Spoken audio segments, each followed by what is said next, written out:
کہ اکثر دیکھنے میں یہ آیا ہے کہ جو لوگ دین میں زیادہ سنجیدہ ہوتے چلے جاتے ہیں وہ ماحول کا مخالف دین ماحول کے خلاف ایک ایسا مجاہدانہ جذبہ، بلکہ یوں کہنا چاہیے کہ ایک ایسی گہری نفرت پیدا کر لیتے ہیں جس کی لپیٹ میں کچھ اچھی چیزیں بھی آ جاتی ہیں۔ مثال طور پر ایک نوجوان ہے، اس نے ایک جدید زندگی لاؤبالی پن کی گزاری، اس کے بعد اسے توفیق ملی تو وہ دیندار ہو گیا، اور جیسے نو مسلموں کے سے جوش اور اخلاص اور کمٹمنٹ کے ساتھ دین کے مطالبات کو مجموعی طور پر، یعنی ایک ایک مطالبے کو پورا کرنے پر کمر بستہ ہو گیا، اور جیسے ہی اس نے دین کو اپنی زندگی کے ہر لمحے پر وارد کیا، جیسے ہی اس نے اپنے اندر کی دنیا اور اپنے باہر کی دنیا کو اللہ سے متعلق کرنے میں ایک فعال اور پرجوش میڈیم کا کردار ادا کرنا شروع کیا، ویسے ہی اس کے جذبات کچھ اور کہتے ہیں، تجربات کچھ اور بتاتے ہیں، مشاہدات کسی اور طرف لے جاتے ہیں۔ مطلب سب سے پہلا جھگڑا اس کا گھر میں ہوتا ہے، پھر معاشرے میں ہوتا ہے، کیونکہ اب دینداروں نے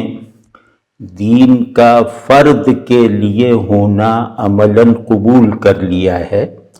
اور ایک ڈیفیٹسٹ اپروچ کے ساتھ وہ فرد کے لیے خوشگوار دینداری کی ذمہ داریاں ادا کرتے جا رہے ہیں۔ اب یہ ہماری روایت بن چکی ہے۔ تو اس سے یہ ہوا کہ دو چیزیں جو ہیں وہ گویا اب ہمارے نظام العمل سے ہی نہیں بلکہ ہمارے تصور دین ہی سے خارج ہوتی جا رہی ہیں۔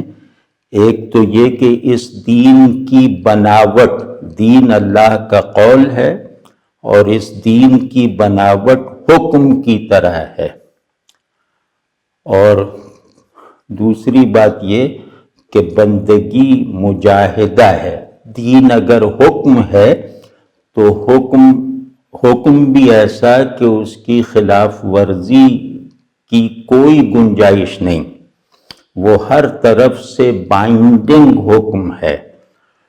تو اس حکم کا مخاطب بن جانے کے بعد، یعنی دینداری کا فیصلہ کر لینے کے بعد،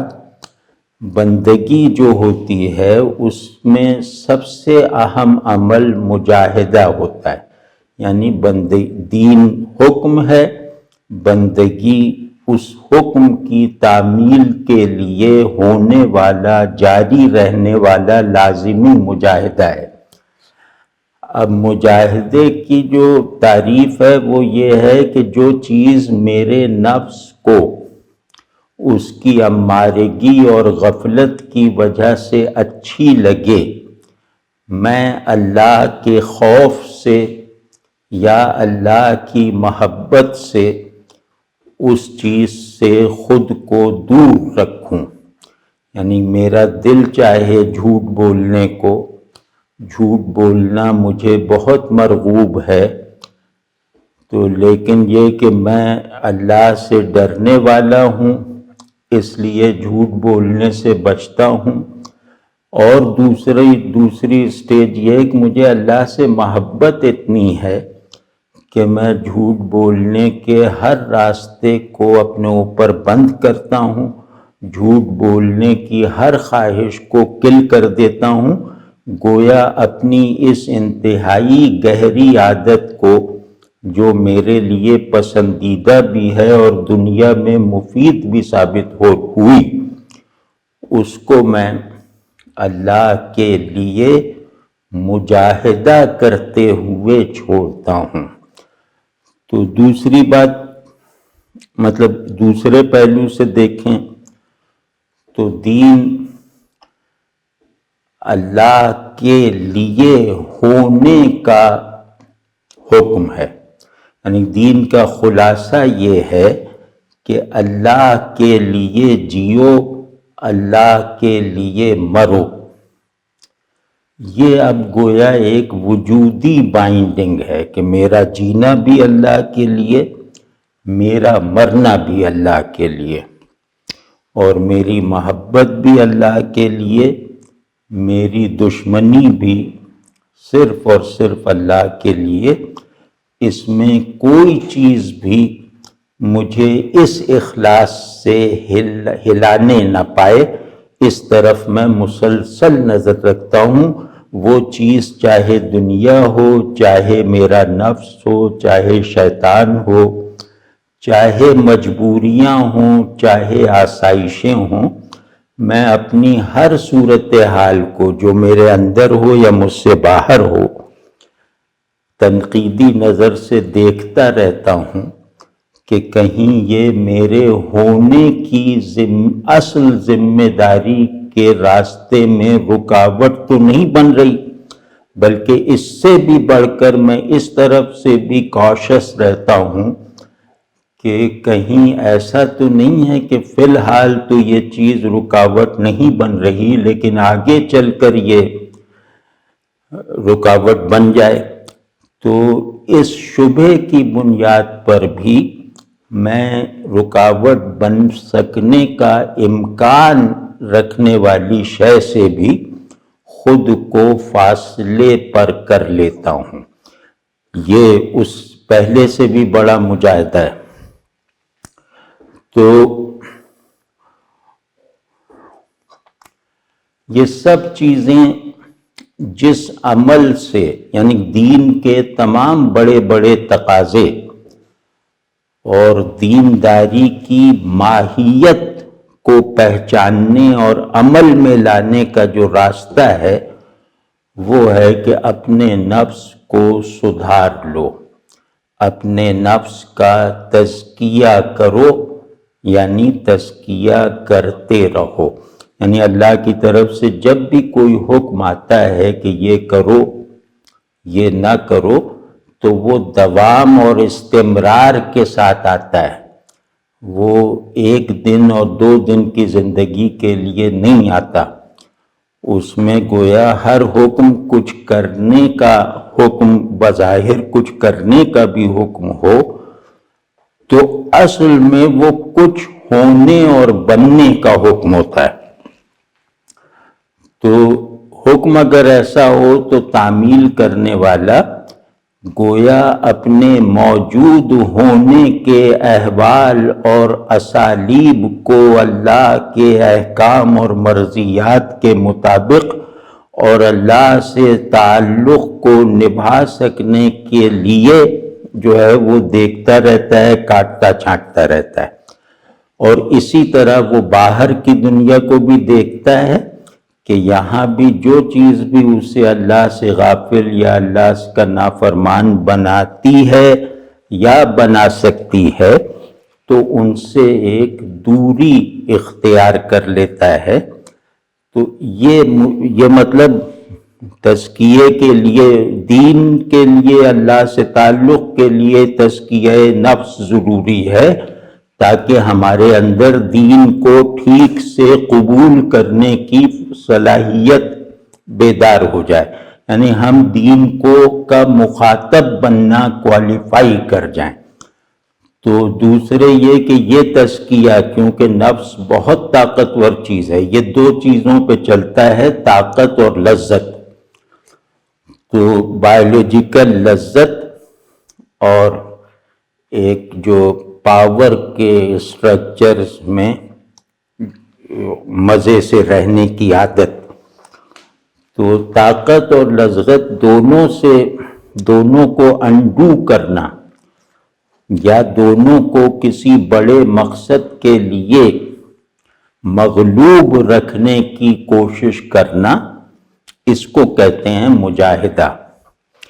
تو یہی تزکیہ نفس سے تجاوز، نفس میں جب اپنا عمل ایک اطمینان کی حد تک مکمل کر لیتا ہے تو یہی عمل پھر باہر کی دنیا میں شروع ہو جاتا ہے، یعنی اسی بندے کے مجاہدے کا رخ اب باہر کی دنیا کی طرف ہو جاتا ہے۔ اب وہ اپنے گھر والوں کو بھی چاہتا ہے کہ یہ بھی اچھے بندے بن جائیں، اپنے دوستوں سے بھی تقاضا کرتا ہے کہ دینداری اختیار کرو، اپنے ماحول میں بھی کچھ اس طرح کی تحریک چلاتا ہے، دخل دیتا ہے، کوششیں کرتا ہے کہ اس ماحول میں جو دینداری نبھانے میں مشکل پیدا ہوتی ہے، اس ماحول کی وجہ سے لوگ جو دین سے دور ہوتے جا رہے ہیں وہ چیزیں اس ماحول سے نکال دی جائیں۔ اس طرح یہ دائرہ بڑھتا جاتا ہے شخصیت کے اعتبار سے کہ میں کیسی شخصیت ہوں۔ تو ہر جتنا بڑا فرد ہے اتنی بڑی اس کی دنیا ہے۔ تو اس حساب سے یہ دائرہ کسی کا چھوٹا سا ہے، کسی کا بڑا ہو جاتا ہے، لیکن پوری ترتیب یہی ہے کہ دین حکم ہے، یہ حکم کچھ ہونے اور نہ ہونے کا ہے، یہ حکم سے پہلے کی تمام سٹیٹس آف بینگ کو نگیٹ کرنے کا ہے، یہ حکم تجدید وجود کا حکم ہے۔ تو اس حکم کی تعمیل معمول کا عمل وجود میں لانے والے ارادے اور اس کی قوتوں سے نہیں ہو سکتا، یہ راستہ صرف پاؤں کی حرکت سے طے نہیں ہو سکتا۔ دین جو منظر بناتا ہے وہ صرف آنکھوں سے نہیں دیکھا جا سکتا، یعنی دین جو حکم ہے اس کی تعمیل اپنی موجودیت کو بندگی کے خمیر میں ڈھال کر پوری ہوتی ہے۔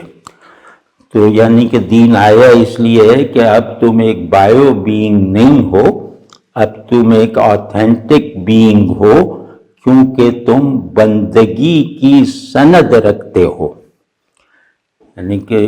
وجود کے دو ہی درجے اور دو ہی تعریفیں ہیں نا، کہ جو آدمی میز پہ گھوسا مارے اور آواز آ جائے تو وہ بھی موجود ہے، جو آدمی بارش میں چھتری تان کر بارش سے بچنے میں کامیاب ہو جائے وہ بھی موجود ہے۔ یعنی کہ میرے موجود ہونے کی شہادت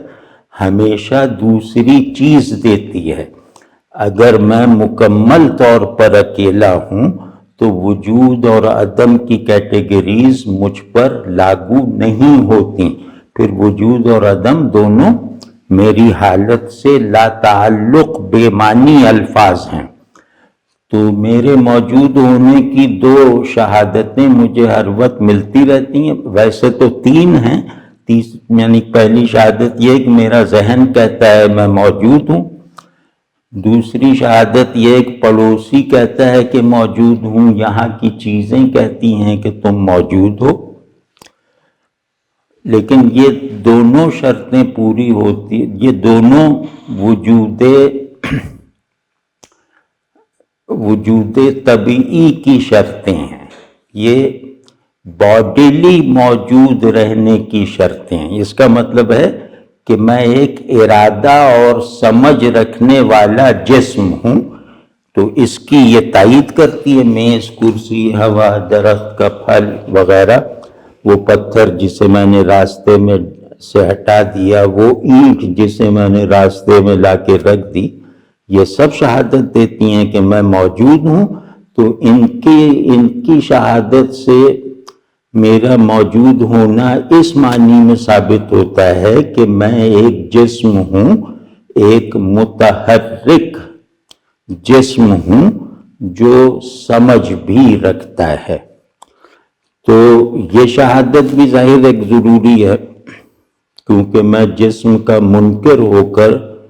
وجود کی اعلیٰ ترین سطح پر بھی بے معنی ہو کر رہ جاؤں گا۔ تو انشاءاللہ کسی وقت یہ بات بھی کریں گے۔ لیکن فی الحال تو یہ کہ ایک میری سطح وجود ہے جس میں دنیا اور دنیا میں رہنے والے اور یہاں کی چیزیں شاہد ہیں. جو مجھ سے کانٹیکٹ میں ہے وہ شاہد ہے. تو گویا موجود ہونا کانٹیکٹ میں ہونا ہے، کسی سے کانٹیکٹ میں ہونا ہے، سینسیبل کانٹیکٹ میں، ایفیکٹو کانٹیکٹ میں ہونا، یہ موجود ہونے کی پہلی شرط ہے. تو یہاں تو یہ شرط میں پوری کر لوں گا، یہاں تو مجھے کوئی فکر ہی نہیں ہے کہ میرا وجود چیلنج ہو سکتا ہے، شک کا شکار ہو سکتا ہے. لیکن ایک سطح اور ہے، وہاں کا دوسرا اور ہے، وہاں کا مصدق اور شاہد اور ہے، اور وہ ہے اللہ. تو دوسری دین آتا ہے دوسری سطح پر موجود ہونا کوالیفائی کروانے کے لیے، اور وہ ہے بندگی کی سطح. یعنی میں پہلے مٹی، پانی اور ذہن اور کیا انرجی وغیرہ سے موجود تھا، اور اس میں کوئی شبہ نہیں تھا. لیکن اب میں اللہ کی گواہی کے ساتھ موجود ہوں. اب میں مٹی اور پانی سے بنا نہیں ہوا اس سطح پر، بلکہ مجھے بندگی کے خمیر میں گوندھا گیا ہے قرآن کے حرف کو حرف کن بنا کر. تو اب میں گویا مخلوق قرآنی ہوں. تو اب اللہ کی شہادت مجھے ملے گی کہ ہاں تم حقیقتاً موجود ہو. دنیا کی شہادت تمہارے صورتاً وجود ہونے کے لیے تھی، لیکن تمہاری حقیقت کیا ہے اس پر دنیا شاہد نہیں ہو سکتی، وہ صرف میری نگاہ میں ہے. تو اب میں شاہد ہوں اس بات پہ کہ تم نے بندگی کے سانچے میں مجاہدے اور یکسوئی اور اپنے آپ کو بلند کر لینے والی تمام قوتوں کو یکسوئی کے ساتھ استعمال کر کے جس طرح بندگی کے اس سانچے میں خود کو ڈھال کر دکھا دیا ہے، تو تمہارے ڈھلنے کے ہر عمل میں ہماری مہر تصدیق تمہاری روح پر، تمہارے قلب پر، تمہارے ذہن اور ارادے پر ثبت ہوتی رہی کہ تم موجود بالحقیقت ہو، تم حقیقت کے ساتھ موجود ہو. دنیا کی شہادت سے وہ دنیا کی شہادت تو تمہارے وجود کی صورت پر شہادت ہے، اور وہ سچی ہے. تو اسلام اصل میں اس لیے آیا ہے کہ وہ ہمیں دنیاوی وجود کی سطح سے بلند کر کے ہونے کی ہاریزنٹیلٹی سے اوپر اٹھا کر اس سطح پر لے آئے جہاں میرے ہونے پر اللہ خوشنودی کے ساتھ شاہد ہو جائے، اور جہاں میرے ہونے کا ہر عمل اللہ کے کلام کے ہر حرف کے حرف کن بن جانے کا نتیجہ ہو. تو اللہ مجھے اور آپ کو یہ سب نصیب فرمائے. لیکن یہ فرض عین ہے، مطلب اس سطح تک نہ پہنچ سکنا گویا جنت تک نہ پہنچ سکنا ہے. اس سطح تک نہ، بندگی کی سطح تک نہ پہنچ سکنا، بندگی کو اپنا قوام وجود نہ بنا لینا، گویا معدوم ہو جانے پر راضی رہنا ہے. کیونکہ شاہد بھی، دنیا شاہد ہے تو یہ بھی فنا ہوگی، اور جو اس کی شہادت سے ثابت ہے وہ بھی فانی ہوگا. تو ہونا وہ ہوتا ہے جس پہ زمانہ اثر انداز نہ ہو سکے، جسے نہ ہونے کا خطرہ درپیش نہ ہو۔ تو ظاہر ہے کہ اللہ کی طرف سے میرے ہونے کی تصدیق آ گئی ہے، تو نہ ہونا مجھے لاحق ہو ہی نہیں سکتا۔ تو اب یہ پوری صورتحال ہے، تو اس میں جو مجاہدہ ہے وہ آدمی عاجزی کے ساتھ کرے گا تو وہ اسے اچھا بندہ بننے میں مدد دے گا، اور بڑکیں مار کر، دوسروں کو للکار کر، دوسروں کی توہین و تحقیر کر کے، اپنے آپ کو خدائی فوجدار بنا کر خود کو دوسروں سے بہتر سمجھتے ہوئے کرے گا، تو یہ گویا خود کو بھی دین سے دور لے جانے والی محنت ہوگی۔ یعنی یہ محنت تو بہت زیادہ ہوگی، لیکن یہ محنت ایسی ہی ہوگی جیسے آدمی اللہ سے بھاگنے میں بہت زور لگا رہا ہے۔